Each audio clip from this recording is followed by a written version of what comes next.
Welcome, and thank you for joining for another whiskey review. Today, we're going to take a look at a distillery we have neglected so far, Dustin, in our whiskey journey, Highland Distillery, Tomatin. We actually have 3 of the 4 of the Cuatro series. Yes, sir. Bottles 1, 2, and 3. Dustin, tell us a little bit about these particular bottles and why they are different and impressive. So what kind of made this series interesting is everything about these whiskeys is exactly the same, with the exception of the sherry cask finishing. They're all bottled on the same date. They were all barreled on the same date, and they even changed barrels on the same date. We're looking at 8 years in bourbon for all of these, and we're looking at 4 years in the final cask. Based on color, Mike, I'm going to go ahead and say these were not first fill sherry casks. No, not at all. So let's talk about what these cask maturations are. So we have the batch number 1 is going to be a Fino finish, so 8 years in traditional bourbon casks, 4 years in Fino casks. Yep. The second one's a Manzanilla, the number 2, and then the number 3 is an Oloroso. Now, number 4, I believe, was a PX. Is that right, Dustin? Yeah, it was PX. So we weren't able to grab that one, but at least we have one of the, Oloroso, PX. Yeah, I mean, I would like to have the PX. Oloroso is kind of your traditional cask, but that's kind of this is the level setter. Mm-hmm.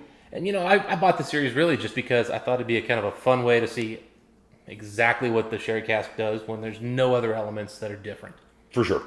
So, yeah, again, the distillery that, again, we have neglected. Heard people talk a lot of good things about Tomatin, so this is our first kind of time at it. Not real old Tomatins, but a good place to start, I think. Not old ones and not, some of the more sought-after ones, but hey. Gotta start somewhere. Exactly. Gotta start somewhere. Okay, so we're going to take a look at the first one here. The, was it the Fino? Fino, yeah. The Fino cask.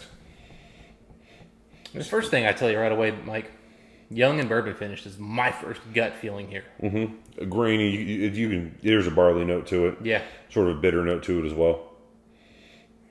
A lot of vanilla, some custard. Mm-hmm. But again, some kind of youthful, there's some alcohol notes here, some ethanol.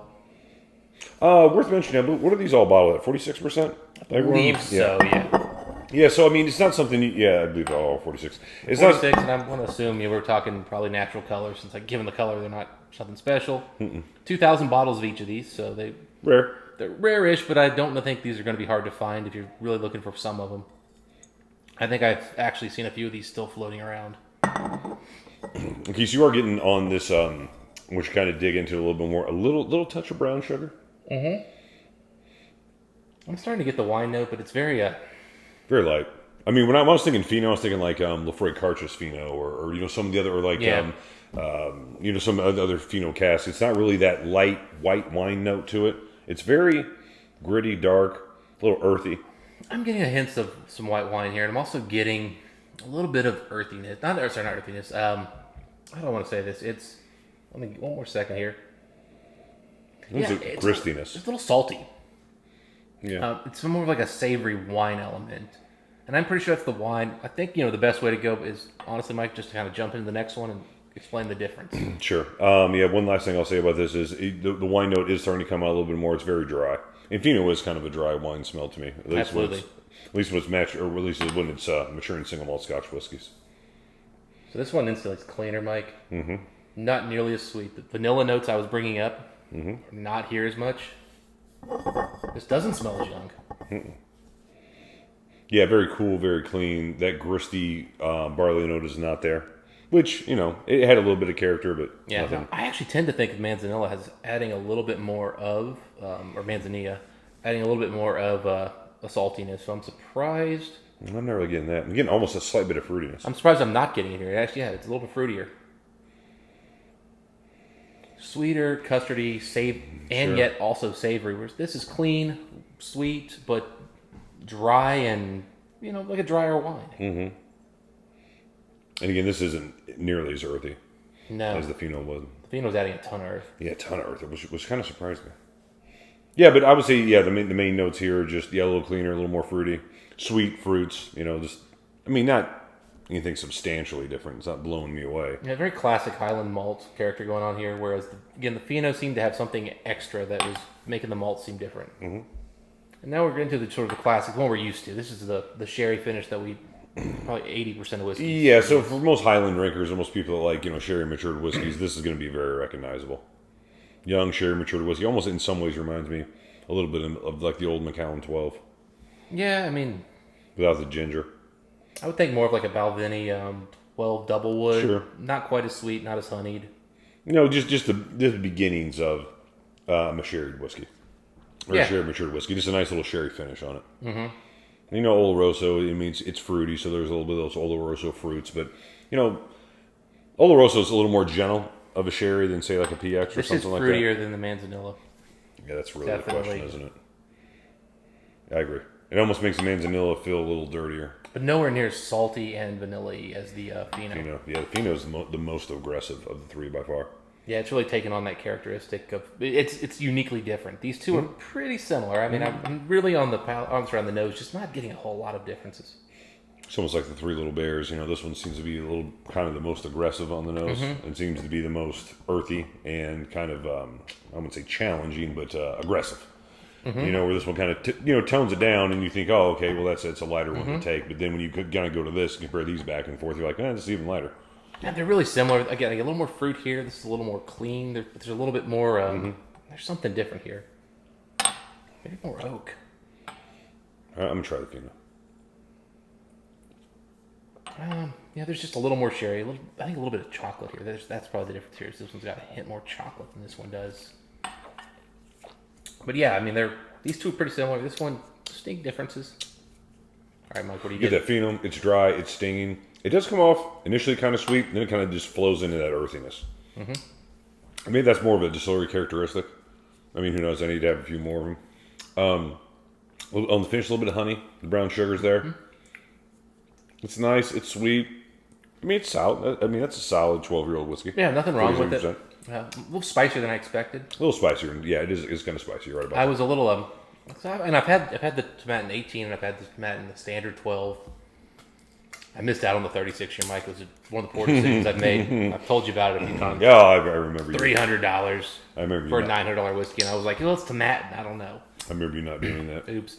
Yeah, but really, we were saying on the nose, hits it kind of out of the park here on the palate. The only difference I would say is this is it's actually a little more refined on the palate than the nose. For sure. No, it comes off. It was more impressive on the palate than it was on the nose. Yeah, it actually all wraps really well together, and then that spice at the end really adds a nice kind of lingering finish, gives you something extra. It goes back to what I've always thought. I really had a Fino finished Scotch. I wasn't like, hey, I like to drink that. But Fino's always been something I've enjoyed, but it's always one I don't buy a second of, or I don't think about more. I bought a couple of Lefroy Finos, but I understand what you're saying. I mean, these are 12-year-old whiskeys. These aren't, top of the line stuff. I mean, they're interesting whiskeys, but that probably adds into a little bit of, haven't seen a lot of well-aged, 25, 30-year-old whiskeys, or even 21-year-old whiskeys where they're like, hey, we did Fino with this. It's rare. It's kind of a riskier. I never bought the Cavalon Fino. I really liked it. I've tried it, but I never bought one. What are you picking up here on the? This actually brings me back to kind of that Cavalon Manzanilla, in that I'm getting a little bit of saltiness here with the fruitiness. It actually brought out more of that than I expected here. This one I'm actually picking up a little bit of the youth tones on here, but again, it's not drinking like a young whiskey. It's drinking like a really solid 12-year-old whiskey, as you kind of expect. Yeah, I tell you what, I'm starting to think I am eyeballing what the distillery characteristic is here with Tomatin, which is kind of different for a Highland malt in general. It's a little spicier. A little more assertive. Agreed. Yeah, even at 46%, it makes a stamp, makes an impression. Yeah, but it's not something. It almost adds like I don't want to say viscosity, but it almost adds like a heft, a density. It's probably the best way to say it. A density to the palate. Even at 46%, that comes off like a richer whiskey. It does. I mean, it comes off really well. It reminds me a lot of actually the Balvenie stuff. Not as creamy, not as honeyed, right. But it's bold enough. It's got a little bit more oomph to it. I'm pretty impressed. What are you thinking on this Oloroso, Mike? Well, I haven't gotten into actually the drink yet, but okay. Give me 1 second. Let me knock it down. Yeah, but this one definitely actually a little oilier than the Fino, I think. Fino a little more, vanilla, sweetness, creaminess. There's a distinct difference. There's no comparing these two. Really, I mean, beyond that spice on the end, I think. Well, Oloroso, I got what I expected. It is probably the most palatable of the three. Very easy to take. You get that chocolate when you finish. Nice little rich milk, maybe dark chocolate kind of coming back. It tones down to distillery characteristic more so than the other two does. I mean, again, I expect Oloroso to caress and be gentle with a whiskey, and that's exactly what this has done. It's really, smoothed out the rougher parts of what this is. And I don't necessarily, in this sense, say that's a good thing. Because I kind of like a little more assertive taste of these two, at least initially here as we're kind of going through them. Yeah. I like the chocolate notes on the Oloroso a lot. That's working for me pretty well here. And then it's adding a nice little bit of... It works better with the malt, I think. The spiciness on the end and the Oloroso... It's toned down. The Oloroso adds a little bit of... Like a little bit of a bite to itself, too. Oloroso's got a little bit of a bite. Yeah, it's another pillar to go along with that spice. It definitely, the spice takes a step back with the Oloroso, without question. Now, it's the most palatable one, and again, it's the most familiar to me as far as cask maturation, which makes sense. These aren't normally, what you would see in a lot of whiskeys. Well, and again, that's why, you want the Oloroso and you want the different ones, because, I know PX pretty well, which is another reason why I wasn't, like, chasing the PX. I know PX versus Oloroso. Sure. But I don't know Fino and Manzanilla versus... Manzanilla, I keep wanting to... I'm pretty sure it's Manzanilla. Right. It's Spanish. It's 2 L's. It's got to be a Y sound. I keep Manzanilla. How y'all doing? We're in middle America. We're still working on English. Exactly. But yeah. You want us to learn a foreign language. How's that possible? I don't know. I'm always so impressed when people go back and forth. Oh, yeah. And always like the accent changes. And you're just like, oh, my goodness. I mean, I wouldn't know if the accent was good or not because I don't know. I wouldn't know if it's good or not, but I can tell that they change it up as they do it. I'm like, okay. I'm impressed. Montreal Whiskey Assassin goes from French to English, no problem whatsoever. Goes from Detroit, white dude, to straight up French guy. Drop of a hat. Yeah. Interesting. Yeah. All right. So he chose the 2 worst accents possible. So we just kidding. Love you, Casey. So we kind of threw some water in this. Let's see if it changed anything, and really we can just go into smell and taste at the same time. Cleaned it up. Yeah, what would you expect? I didn't get crazy with the water. A couple of drops here and there. I mean, it's 46. It can be brought down some.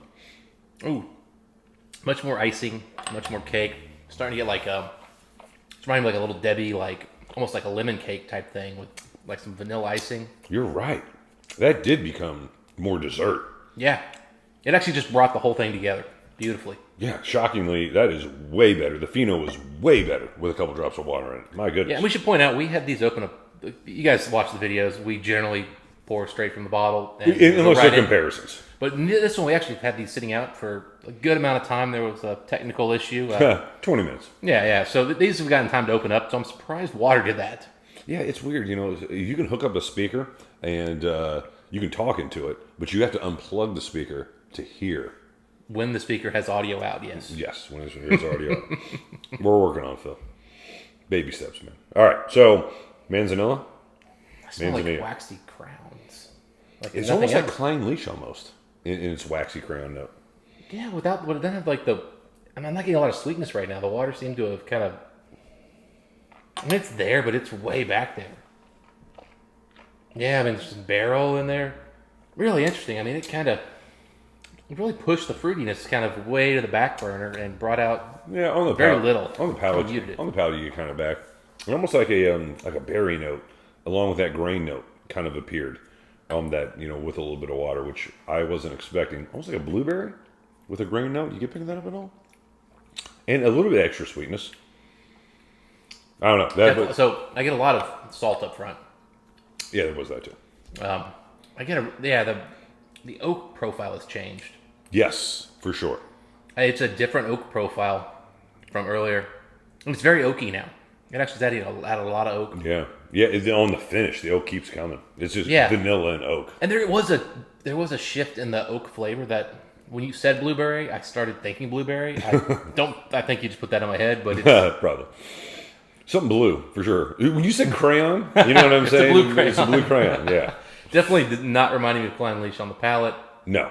But interesting, different. I feel like, just kind of based on this one versus this one, the Manzanilla, I think, would do much better if it's paired with a really bold malt, whereas the Fino would pair well with a malt that maybe needs a little help, needs a little more flavor. Yeah, I was surprised how much the Fino did with a couple drops of water to kind of unlock that cask maturation.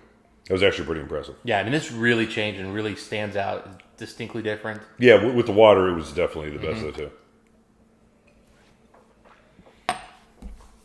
You said earlier, Mike, this was reminding you of Macallan 12. Uh-huh. One little drop of water you put in there, Reminds me it's more- reminding me even more of Macallan 12. I agree. Yeah. I mean, again, without the ginger note, that's what it's like to me.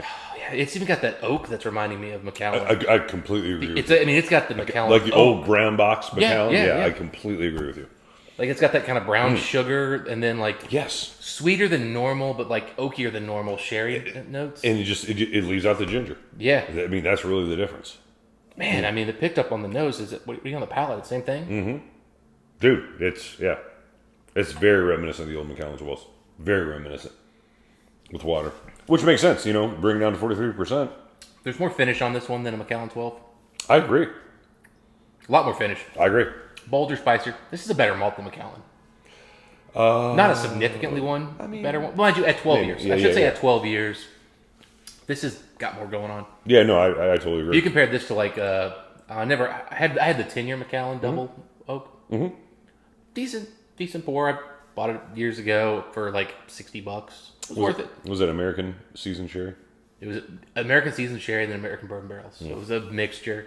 And then I've had the 17-year double. Mm-hmm.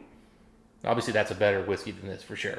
Yeah, but this is bolder. This has got more going on. I completely agree with you. Okay, so yeah, that's kind of where I was at. So as I said at the beginning, this is more recognizable as like a Oloroso Space Side malt, and it is. Like that. This is a very good classic. I would put this up against, the. You know what you just said there? You just 12. said incorrectly space side, but Oh, you're right. I'm it sorry. Tastes like a space side. You're right. It's higher. It tastes like a space side. You're right. You're exactly right. It reminds me a lot of the old Glendronach 12s, and they used to put older whiskey in them. Yes, and Macallan 12, kind of before mixed they between chill those filter, two. which I don't know if these guys. I'm assuming these are chill filtered and colored because now that I'm looking, it doesn't say it. Yeah, hey, check this out. We got some tasting notes here, Mike. Okay, what are you giving me? Sweet smoke. Okay, yeah. I mean, I'm on the nose. Okay, and then but they're saying pine wood. Definitely, I think pine wood should be a note on all three of these. Bitter dark chocolate. Agree. Coffee. I could see that, and then orange marmalade. I could see marmalade. I don't know about orange, and then the finish is bold and persistent. That's not really saying much. Yeah. Yeah, this one on the palate says spicy on the palate with a zesty bitterness. Remember I said it was kind of bitter at first? Yeah. Yeah, so you did get a little bit of that. All right, so what we're getting to is... It is zesty. It is zesty. I know Snappy. See if there's anything interesting on this one, but I disagree on oily and doughy. I do agree with lemon. Sponge actually sounds right. Yeah, doughy, spongy. Green olives. Well, we're talking saltiness, so that makes sense. Yeah, green olives. Pepper, and then toasted pine malt. Yeah, I would leave the word malt off there and just leave... Oh, sorry, pine nuts. I'm not really getting all the pine pine notes nuts. that they keep talking with this, but it's my first time. I think that We'll go back to it. spiciness we're getting on the finish. That's I think that's what pine. they're talking about, pine, yeah. Yeah, so it is kind of a Christmas spice, I'd say. All right, so let's get down to it. I'm ready to give my opinion on which one of the three in which order I like. Okay. I'm going to say my favorite one of these is the Fino. Mm-hmm. Followed close by the Oloroso. Oloroso is probably the best whiskey, but I just thought the Fino was interesting. I thought when you added water to the Fino was really, with water, the standout of the 6 ways to drink these. Neat, with water. I thought that was the standout. Closely by the Oloroso. The Oloroso is a solid one. If you like Speyside and Highland single malt Scotch whiskeys that are Oloroso and sherry to finish, you'll enjoy this one. And the Manzanilla was probably my least favorite, but still fairly interesting. Yeah, I'm going to go with the Oloroso first. I thought you would. I like that chocolate. These are my bottles. I think you can kind of see which one has... Dustin likes. Now, that said, I am going to actually take the Fino over the Manzanilla. I think I've actually had this one more because I've had more Manzanilla casks that I wanted to kind of help discern. Because, when you buy a bottle and they just say, hey, it's got a Manzanilla cask, you're like, Nia, Jesus. What does that really mean? Yeah, like, what's the Manzanilla? And so I go back to this one and this one when I test it. This one just kind of always gets left in the corner. Mm-hmm. Yeah, so I figured you'd say that. It was close. I mean, we could have very easily had the exact This one's same got thing. more flavor up front, but this one, the finish just kind of stayed in line and just... I mean, again, we were comparing it to Glendronach 12 and Macallan 12. I mean, those are solid whiskeys. Yeah, and these are $65. They were, the release was probably 2015. I think it was, probably got these in 16 or 17. They're still around, though. There's 2,000 bottles, but I know for a fact I've seen these recently in person, so I know they're out there. Okay. Anyway, those are our thoughts on the whiskey. Yep. Dustin, if you ever had a chance to try any of these guys, let us know what you guys think of them, especially if you had a chance to try the PX, because we did not get our hands on the PX. Yeah. Let us know what you guys think of that. Until next time, what do we wish the folks? Happy drinking. We'll see you then.